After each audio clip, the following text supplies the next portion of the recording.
El senderismo empieza de forma serena. Senderos claros, aire fresco y vistas que prometen una recompensa. Pero algunos caminos llevan a lugares donde ningún mapa puede advertirte. En este video, vamos a descubrir 6 de las muertes más espantosas de excursionistas jamás registradas, cada una demostrando que la naturaleza salvaje destruye de formas que los rescatistas nunca olvidan. Era el 17 de mayo de 2015, en el Parque Nacional Yosemite, California. A primera vista parecía un típico fin de semana de principios de verano en el parque. Sin embargo, bajo el cielo despejado y el aire cálido, la combinación de piedra resbaladiza y agua pesada creó condiciones en las que un solo paso en falso no podía deshacerse. Michael Harris tenía 31 años y vivía en Fresno. Trabajaba como paramédico, acostumbrado a responder a crisis donde un juicio rápido podía significar la diferencia entre sobrevivir o no. El senderismo era su contrapeso, una forma de reiniciarse después de turnos largos llenos de emergencias. Sus amigos lo conocían como alguien sereno y práctico, una persona que manejaba el riesgo con lógica tranquila en lugar de impulso. A menudo organizaba salidas de fin de semana, y los demás confiaban en que liderara las rutas con seguridad y mantuviera a todos dentro de sus límites. Para el viaje a Yosemite, Michael llevó consigo a 2 compañeros paramédicos. Se habían preparado para una caminata exigente de un día, empacando agua, snacks y suministros básicos de primeros auxilios. La ruta hacia Nevada Fall era sencilla, pero demandante. Escalones empinados de granito, bordes expuestos y secciones resbalosas por el rocío del río. Había señales de advertencia colocadas a lo largo del sendero, advirtiendo a los visitantes que se mantuvieran sobre roca seca y evitaran acercarse al agua. Los guardabosques enfatizaban cada temporada que el granito pulido podía ser tan peligroso como el hielo. El grupo comenzó el ascenso temprano, deteniéndose con frecuencia para tomar fotos. Las multitudes avanzaban de forma constante por el Mist Trail, esquivando a los excursionistas más lentos. Para el final de la mañana, llegaron a la última subida hacia Nevada Fall. La fuerza del río era evidente. El agua blanca golpeaba contra la cornisa rocosa antes de precipitarse cientos de metros hacia abajo. El aire estaba húmedo, y las piedras a su alrededor estaban resbalosas por la condensación. Sus amigos recordarían después que Michael parecía relajado, comentando que la fuerza de las cascadas nunca dejaba de impresionarlo. Mientras se acercaban a un mirador cerca de la cima, uno de sus compañeros de trabajo notó que él pisaba una roca mojada ligeramente fuera del sendero. Daba un mejor ángulo de la cascada, pero estaba visiblemente cubierta de rocío. Le advirtió que se detuviera, pero Michael siguió avanzando, equilibrándose con cuidado mientras acomodaba los pies. Otros excursionistas cercanos dudaron, sintiendo el riesgo, pero el momento pasó rápido. En cuestión de segundos, sus zapatos resbalaron sobre el granito pulido. Los testigos describieron un deslizamiento brusco y repentino. El cuerpo de Michael se deslizó por la pendiente, sus manos tratando de agarrarse a la roca lisa que no ofrecía ningún punto de apoyo. Chocó contra el borde, dio vueltas sobre sí mismo, y luego cayó más de 12 metros. El impacto fue violento. Su cabeza golpeó primero contra un saliente irregular, seguida por su torso, que se retorció de forma antinatural. La sangre salpicó la piedra y se acumuló debajo mientras su cuerpo convulsionaba brevemente. Su pierna izquierda quedó desgarrada, con el hueso claramente visible. La caída silenció el sendero lleno de gente, hasta que los gritos reemplazaron el silencio cuando todos entendieron lo que había ocurrido. Sus compañeros de trabajo corrieron hacia el borde, pero el terreno empinado y el agua embravecida les bloquearon el paso. Otros excursionistas intentaron descender por un camino paralelo para alcanzarlo, pero el terreno era demasiado peligroso. Desde arriba, se le podía ver tendido, inmóvil, con el pecho ya sin levantarse. Un visitante cercano llamó a despacho del parque, reportando trauma severo y posible muerte. Los guardabosques llegaron en cuestión de minutos, pero para cuando aseguraron cuerdas y alcanzaron su posición, Michael ya no mostraba señales de vida. El cuerpo fue evacuado por aire más tarde esa tarde en helicóptero, atrayendo a una multitud de excursionistas silenciosos que se habían detenido a lo largo del sendero. Muchos se quedaron hasta que el zumbido de las hélices se desvaneció, y luego continuaron hacia arriba, pisando con cuidado sobre la misma piedra resbaladiza. El equipo de Michael fue devuelto a su familia, todavía húmedo por el rocío de las cascadas. Su nombre fue añadido después a una lista interna que los guardabosques conservan con las víctimas de accidentes. Un registro que no se comparte ampliamente, pero que se revisa cada primavera antes de volver a imprimir advertencias para una nueva temporada de visitantes.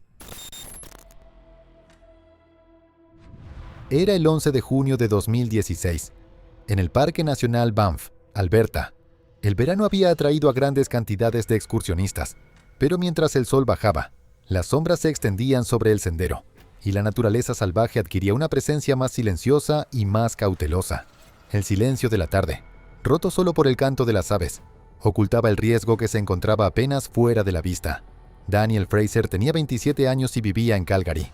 Trabajaba como paramédico, equilibrando a menudo el desgaste de los turnos nocturnos con largos fines de semana al aire libre. Sus amigos lo describían como una persona mesurada, práctica y deliberada en momentos de estrés, rasgos que lo habían vuelto confiable tanto en el trabajo como en el sendero.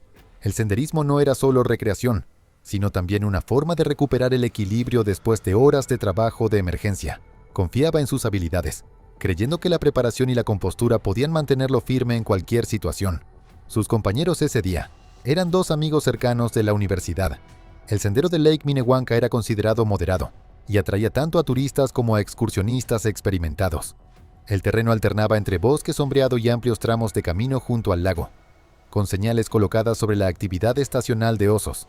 Llevando mochilas de día con agua, comida y un bote de spray para osos, estaban razonablemente preparados.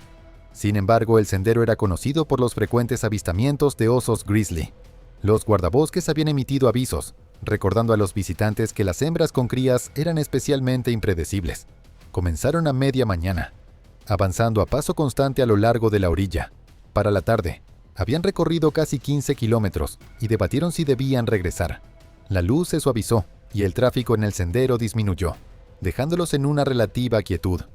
Uno de sus amigos recordaría después una creciente sensación de inquietud, al notar excremento en el camino y marcas de garras en el tronco de un árbol por el que pasaron. A pesar de las advertencias, decidieron continuar otro tramo, confiando en su atención y en su equipo.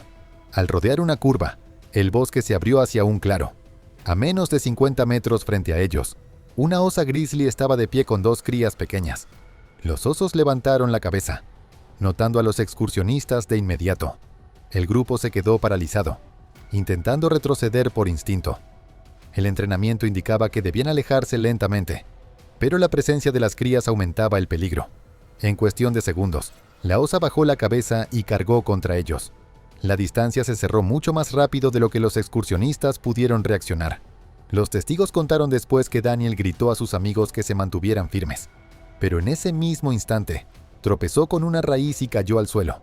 Sus amigos intentaron usar el spray para osos, pero se torcieron con los nervios bajo la descarga de adrenalina. La osa llegó primero hasta él, golpeándolo con todo su peso y cerrando la mandíbula sobre su hombro. Él gritó cuando las garras le rasgaron la espalda. Sus compañeros gritaron, lanzaron piedras y agitaron los brazos, pero la osa mantuvo su posición, con la mandíbula trabada. Las crías permanecieron cerca, observando. El ataque escaló en cuestión de momentos. La osa mordió el cuello de Daniel, sacudiendo su cuerpo mientras sus movimientos se debilitaban. La sangre manchó el pasto debajo de él. Sus amigos gritaban desesperados, pero comprendieron que no podían romper el agarre de la osa. Uno intentó disparar nuevamente el spray, pero estaba demasiado lejos y en contra del viento para que alcanzara. Superados por el pánico, tomaron la decisión de correr en busca de ayuda, dejando a Daniel inmovilizado. Los guardabosques enviados después de que el reporte llegó al inicio del sendero arribaron más de 30 minutos después. Encontraron a Daniel sin vida, con heridas catastróficas. La osa y sus crías ya se habían adentrado más en el bosque. La evidencia en la escena confirmó la secuencia descrita por sus compañeros. Marcas de garras en la tierra, sangre acumulada alrededor del claro y fragmentos de su mochila desgarrados cerca. En los días posteriores, Parks Canada cerró todo el sistema de senderos de Lake Minnewanka, colocando guardabosques en los principales puntos de acceso para impedir el paso de los excursionistas. Se utilizó un helicóptero para vigilar la zona, localizando a la osa y a sus crías moviéndose por valles cercanos. En lugar de sacrificar a los animales, los oficiales de vida silvestre instalaron letreros temporales de advertencia y aumentaron las patrullas en rutas cercanas, instruyendo a los visitantes a viajar en grupos de 4 o más. Era el 22 de octubre de 2016, en el Parque Nacional de los Volcanes de Hawái, bajo la superficie. La red de tubos de lava se extendía en la oscuridad, con pasajes que serpenteaban como arterias bajo la tierra. Para los estudiantes de geología que visitaban el sitio ese día, El lugar era tanto un salón de clases como un recordatorio de la naturaleza implacable del terreno volcánico. Natalie Chen tenía 21 años. Era estudiante de geología y venía de Seattle. Sus profesores la describían como curiosa e intrépida, ansiosa por convertir las lecciones en experiencia de primera mano. Se había unido al viaje de campo a Hawái con emoción, llevando libretas llenas de bocetos de estructuras de basalto y depósitos minerales. Sus amigos recordaban que se enfocaba en los detalles, prefiriendo acercarse lo más posible a las paredes rocosas o a las formaciones en lugar de observar desde lejos. Quería dedicarse a la volcanología en sus estudios de posgrado, viendo el peligro como un compañero inevitable para entender cómo se comportaban los sistemas de la Tierra. El grupo estaba equipado con cascos, linternas frontales y guantes. Sus instructores les recordaron que los tubos de lava eran ambientes inestables, formados por cortezas enfriadas de lava desbordante, con techos y pisos propensos a colapsar. El suelo podía parecer sólido, pero ocultar espacios huecos debajo. A los estudiantes se les advirtió que avanzaran juntos, permanecieran detrás del guía principal y evitaran desviarse demasiado hacia los extremos más oscuros del tubo. A pesar de esto, la curiosidad a menudo impulsaba a las personas a avanzar, poniendo a prueba los límites bajo la ilusión de seguridad. Esa tarde Natalie se acercó más al frente de la fila. El túnel se abrió hacia una galería más amplia, con paredes que brillaban por los depósitos minerales. Se detenía con frecuencia para dirigir su lámpara hacia arriba, observando las formaciones, antes de avanzar unos pasos por delante del grupo. Un guía pidió que todos redujeran la velocidad, pero la luz tenue y la emoción de explorar apagaron la urgencia del recordatorio. El suelo de la cámara parecía plano, cubierto por una corteza irregular de basalto, sin señales de inestabilidad. Algunos compañeros recordarían después haber sentido inquietud mientras el grupo se dispersaba dentro de la cámara. El aire se sentía más cálido, y el crujido bajo sus botas a veces sonaba hueco. Natalie se arrodilló para observar más de cerca una sección de roca. Luego se levantó y dio un paso hacia adelante. En ese momento, el suelo cedió bajo sus pies. El sonido de la roca quebrándose resonó por toda la cámara, seguido por un grito agudo mientras ella caía hacia la oscuridad de abajo. El pozo tenía unos 10 metros de profundidad, tallado por siglos de actividad volcánica y oculto por una corteza delgada. Los testigos corrieron hacia el borde, sus linternas frontales revelando agujas irregulares de basalto que sobresalían hacia arriba. El cuerpo de Natalie yacía retorcido sobre las rocas. La sangre marcaba la piedra donde los fragmentos le habían perforado el torso. Ella jadeaba, sus labios moviéndose como si intentara formar palabras. Pero el esfuerzo se apagó rápidamente. Los estudiantes quedaron paralizados por el shock, mientras sus instructores les gritaban que se alejaran del borde. Las llamadas de rescate se hicieron de inmediato, pero llegar hasta ella era imposible sin equipo técnico. Guardabosques y un equipo especializado de rescate en cuevas llegaron horas más tarde, descendiendo con cuidado hacia el pozo. Para entonces Natalie ya no mostraba señales de vida. Su cuerpo fue sacado después de la medianoche, envuelto para proteger a sus compañeros de clase de un trauma aún mayor. En las semanas posteriores al viaje, sus compañeros describieron las dificultades que tuvieron para procesar lo que habían presenciado. Algunos evitaron por completo los laboratorios de geología, incapaces de separar el trabajo académico del recuerdo del tubo de lava. Algunos se reunían regularmente con profesores para sesiones de acompañamiento, mientras otros abandonaron en silencio la parte de campo de sus estudios. El Servicio de Parques Nacionales emitió después un informe que atribuyó la caída a una corteza de lava oculta que colapsó bajo el peso, señalando que la cámara donde ocurrió permanecería cerrada de forma indefinida. Era el 28 de julio de 2017, en el Parque Nacional Snowdonia, Gales. Las crestas de las montañas estaban parcialmente cubiertas por nubes bajas. El pronóstico había advertido sobre un frente que avanzaba desde el mar de Irlanda, pero el sendero aún llevaba un flujo constante de excursionistas. Y para una escaladora, el ascenso de ese día terminaría en tragedia. Hannah Price tenía 34 años y era una maestra de escuela de Manchester. Era conocida entre sus estudiantes por dirigir un club de senderismo después de clases, enseñar habilidades de orientación y fomentar la confianza al aire libre. El senderismo se volvió parte de su identidad, una forma de combinar su amor por la enseñanza con su propia necesidad de tranquilidad lejos de la vida urbana. Sus amigos decían que se acercaba a las montañas con optimismo en lugar de miedo, prefiriendo enfocarse en su belleza en vez de en sus riesgos. Aunque tenía experiencia en las colinas británicas, Hannah no era una montañista técnica. El terreno de Snowdonia es accidentado, con crestas de pedriza suelta, placas de granito resbaladizas y un clima que puede cambiar de forma abrupta. Glieder Fog, la ruta que eligió, Requería pisar con firmeza y estar consciente de la exposición al viento. Llevaba un impermeable ligero, una mochila de día y comida, pero no equipo de supervivencia más pesado. Su plan, como el de muchos excursionistas de un día, era avanzar rápido y descender antes de que las condiciones empeoraran. Esa mañana, Hannah salió sola. En el inicio del sendero, intercambió unas breves palabras con otros escaladores que mencionaron la advertencia de tormenta. Algunos estaban regresando, notando la rápida acumulación de nubes. Hannah continuó, convencida de que podía manejar la situación antes de que llegara lo peor. La primera parte de su ascenso fue constante, el aire aún cálido, aunque las ráfagas empezaron a jalar la ropa y a dispersar polvo por el camino. Para comienzos de la tarde, el clima cambió. Las nubes se espesaron, la visibilidad se redujo y el viento trajo humedad que picaba en la piel. El ascenso rocoso se volvió resbaladizo, exigiendo pasos cuidadosos, mientras excursionistas que descendían pasaban junto a ella con comentarios de advertencia. Pero ella siguió avanzando hacia la meseta de la cumbre. Los testigos dirían después que parecía concentrada, no apresurada, como si estuviera decidida a completar la subida que había planeado. El trueno retumbó sobre el valle, seguido por cortinas de lluvia que rápidamente se convirtieron en aguanieve. Las temperaturas bajaron bruscamente, atravesando la ropa mojada. Una pareja de excursionistas alemanes vio a Hannah más tarde esa tarde.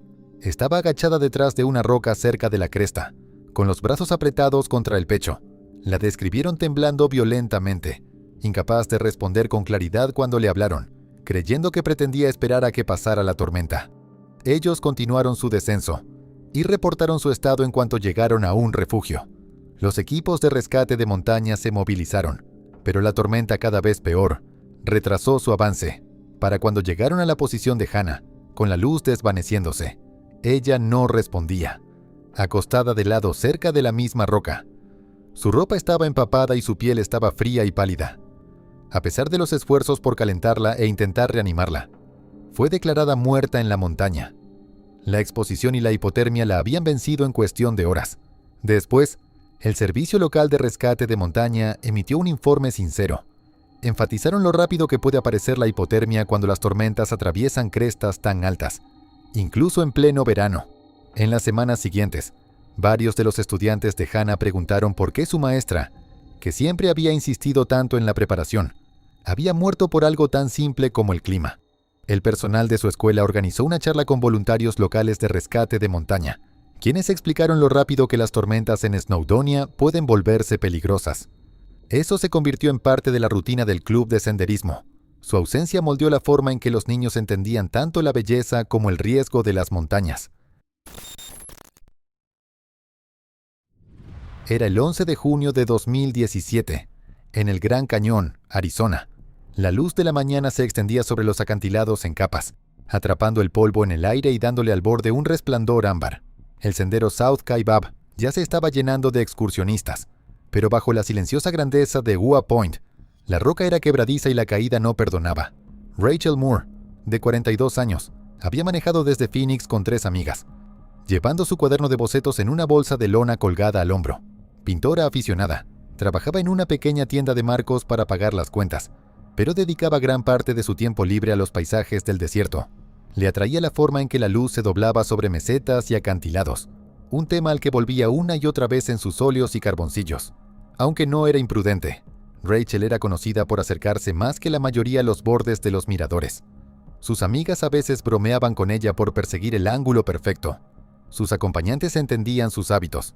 En las caminatas, solía detenerse durante largos ratos, mirando a través de los cañones antes de abrir su cuaderno. En Ua Point, la arenisca ofrece vistas amplias sobre crestas que descienden de forma abrupta hacia el río. El sendero es corto pero empinado, con poca protección de barandales en el mirador. Muchos excursionistas descansan ahí antes de adentrarse más. Rachel ya había estado allí antes, pero quería capturar la neblina de la mañana que le daba a la garganta interior su profundidad en capas. No llevaba una cámara profesional, solo sus lápices y acuarelas. El plan de ese día era simple: descender temprano antes del calor, dibujar en el mirador, y luego regresar al borde para el mediodía. El grupo llevaba agua y snacks, pero el clima no era la preocupación. El mayor riesgo era el borde mismo, donde la roca quebradiza se extendía más allá del sendero firme. Los guías advierten que no se debe avanzar para tomar fotografías, pero muchos lo hacen. Un guardabosques voluntario al inicio del sendero había recordado a los excursionistas que permanecieran detrás de las rocas que marcaban la zona segura. Pero Rachel y sus amigas no lo tomaron como una advertencia personal. Para finales de la mañana, el mirador estaba lleno. Los turistas se inclinaban para tomarse fotos, mientras otros se sentaban en rocas para recuperar el aliento. Rachel esperó hasta que un grupo se retiró y luego caminó más cerca del acantilado. Una de sus amigas diría después que ella estaba mirando hacia atrás por encima del hombro, intentando encuadrarse tanto a sí misma como la amplitud del cañón en la foto. Puso su bota derecha sobre una zona de roca pálida justo fuera del camino marcado. Debajo de la superficie, un trozo del tamaño de un plato se movió. El sonido fue pequeño al principio, un raspón de piedra desprendiéndose, pero hizo que Rachel perdiera el equilibrio hacia adelante. Sus amigas dijeron que extendió los brazos, dejó caer el cuaderno de bocetos y soltó un solo grito agudo antes de precipitarse por el borde. Golpeó un saliente unos 12 metros más abajo con un impacto pesado que silenció el mirador. Luego su cuerpo rodó y volvió a caer, dando vueltas entre arbustos sueltos y golpeando repetidamente la pared del cañón antes de desaparecer de la vista. Algunos excursionistas gritaron, otros quedaron congelados, pero nadie pudo alcanzarla. Los guardabosques fueron alertados por radio en cuestión de minutos. La tripulación de un helicóptero localizó su cuerpo atorado contra una cornisa varios cientos de metros más abajo. La evaluación fue rápida. Había muerto instantáneamente por el primer impacto importante. Los visitantes en el mirador fueron alejados mientras comenzaban las labores de recuperación. El resumen oficial del incidente registró la causa de muerte como múltiples traumatismos por fuerza contundente derivados de una caída accidental. El informe señaló que la roca en Ua Point mostraba señales de erosión e inestabilidad, con varios resbalones previos registrados en la misma zona. Los investigadores confirmaron que el clima no fue un factor y que la víctima llevaba calzado adecuado para una caminata de día. El caso fue clasificado como una muerte accidental y después agregado a las estadísticas anuales del parque sobre muertes en el cañón. Sus padres realizaron una pequeña ceremonia en Phoenix, donde sus lienzos inconclusos fueron exhibidos en lugar de flores.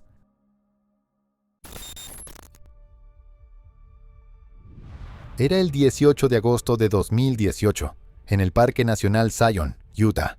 Sobre ellos, el cielo encima del cañón parecía tranquilo, pero kilómetros río arriba se estaban formando tormentas fuera de la vista. La belleza del cañón estrecho, angosto y encerrado, cargaba el mismo riesgo de siempre. No había dónde ir si el río subía. Jessica Álvarez, de 27 años, había llegado con 6 amigos desde Salt Lake City, donde administraba un restaurante muy concurrido. Era considerada la organizadora del grupo, la persona que arreglaba los autos compartidos y los permisos, la que llevaba el control de los horarios.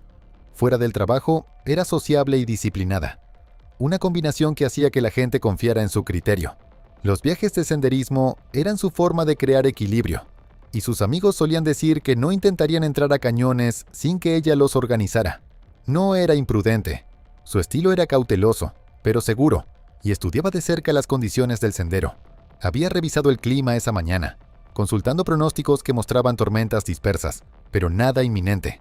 La oficina del parque en Zion había publicado los avisos habituales. The Narrows siempre implicaba riesgo de inundación, y se les decía a los visitantes que regresaran al primer indicio de cambio. Jessica les explicó a sus amigos que solo llegarían hasta Big Springs y que vigilarían el caudal. El terreno de The Narrows era técnico no por la escalada, sino porque escapar era casi imposible una vez dentro. Las paredes se elevaban cientos de metros con solo un puñado de cañones laterales, y el agua podía crecer rápidamente sin previo aviso. Para el mediodía, el grupo había llegado a una sección donde el río se estrechaba menos de 12 metros de ancho. El agua estaba tranquila, a la altura de las rodillas, con grava lisa debajo. Otros excursionistas estaban dispersos más adelante y detrás, riendo y deteniéndose para tomar fotos. Las condiciones no mostraban ninguna señal visible de peligro. Lo que nadie dentro del cañón podía ver era la lluvia cayendo a 15 kilómetros de distancia, en terreno más alto, donde el escurrimiento comenzaba a canalizarse hacia los afluentes. La primera señal llegó como una vibración baja bajo los pies, con la grava moviéndose sutilmente en la corriente. Después vino un rugido más profundo, resonando entre las paredes antes de que apareciera cualquier cosa. Los excursionistas intercambiaron miradas inquietas. Segundos después, el agua se oscureció con limo y subió en una oleada rápida. Jessica urgió a sus amigos a moverse hacia una repisa poco profunda al costado, pero el espacio era estrecho y estaba lleno de otras personas luchando por alcanzar el mismo terreno. El flujo se intensificó rápidamente, subiendo de la altura de las rodillas a la cintura en menos de un minuto. Su amiga dijo que Jessica intentó ayudar a una de ellas a mantenerse firme contra la corriente cuando llegó la oleada principal. Una pared de agua lodosa arrastraba ramas y escombros, golpeando con suficiente fuerza como para hacer perder el equilibrio a varias personas. Jessica recibió el golpe de lleno y fue arrojada hacia atrás dentro de la corriente. Una amiga alcanzó a tomarla brevemente de la muñeca, pero la presión la arrancó de su agarre. La vieron ser lanzada de lado contra una pared de roca, golpeándose el hombro y la cabeza antes de que la corriente la hiciera girar y se la llevara. Sus gritos fueron ahogados por el rugido mientras desaparecía tras la curva. Los guardabosques y equipos de rescate fueron alertados de inmediato. Helicópteros buscaron desde el aire, mientras las cuadrillas avanzaban río abajo. Horas después, localizaron su cuerpo atorado en una roca, varios kilómetros río abajo. Sus heridas mostraban que había sido golpeada repetidamente por escombros antes de quedar atrapada. La búsqueda cerró partes de The Narrows hasta que las condiciones se estabilizaron. En los días siguientes, los amigos de Jessica dieron relatos detallados a los investigadores. Sus declaraciones fueron incluidas en el registro oficial del incidente, que enfatizó lo engañosas que pueden ser las condiciones dentro de The Narrows. La cobertura local se enfocó menos en Jessica en sí, y más en el problema mayor del riesgo de inundación. Los reporteros señalaron que, aunque se habían publicado avisos, los excursionistas a menudo subestimaban su relevancia cuando el cielo parecía despejado. El abismo no grita, susurra, y tú has decidido escuchar. Este viaje fue solo un fragmento de lo que aún queda por revelar. Y si estás aquí, al final, es porque algo en ti también quiere respuestas. Gracias por sumarte, por apoyar este contenido y por formar parte de esta comunidad que crece a la sombra del misterio. Te invito a suscribirte, a dejar tu comentario, a encender esa campanita para que no te pierdas nada. Porque lo que viene es aún más profundo. Hasta la próxima entrega, cuando la oscuridad vuelva a hablar y tú decidas, una vez más, escuchar la voz del abismo.